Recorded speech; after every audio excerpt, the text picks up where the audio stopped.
Hi, my name is Eric and welcome to Bucky's Buzz. Today I want to talk about customer loyalty.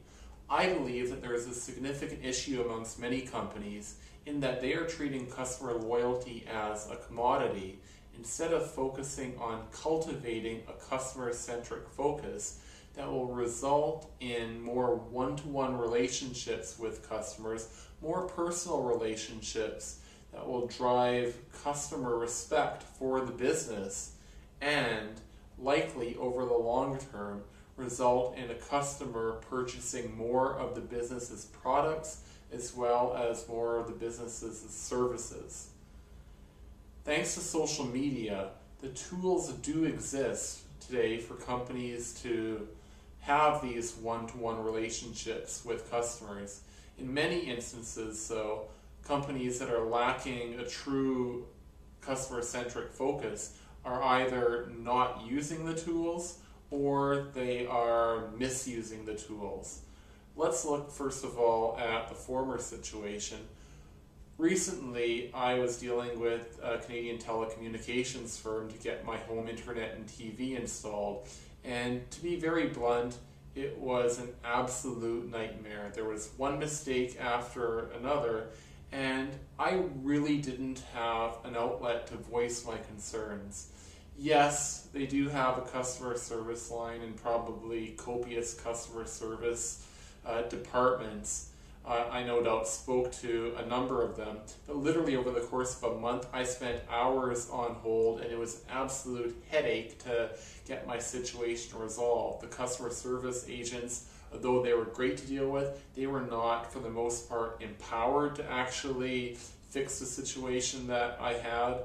And also, I didn't have an opportunity through Facebook or Twitter to voice my concerns because, as far as I can tell, this company doesn't really have a presence on either of those platforms. It was a real frustrating situation, and it was clear that this company does not have a customer-centric focus. And in all honesty, if it were a more competitive marketplace for home TV or internet in Canada, I would have jumped to a competitor. It's not. My situation resulted in me sticking with the company. But as I said, if it was a more competitive marketplace, I would have jumped. Now, looking at a situation where a company is being misusing social media tools, it seems that there's another example popping up every week or two. A few weeks ago, Qantas had a strike and they grounded all of their planes, resulting in chaos and a lot of very upset passengers. No doubt thousands of passengers were left stranded around the world. Very frustrating situation, and Qantas did not handle it well at all. And unfortunately, in their wisdom or lack thereof, shortly after the strike, they ran a social media campaign asking customers to submit their idea for the most luxurious vacation through Twitter. Well, I think you can guess what happened, and it ended up being a social media debacle because people took to Twitter just to voice their complaints, and just not a well thought out social media strategy or promotion by Qantas at all.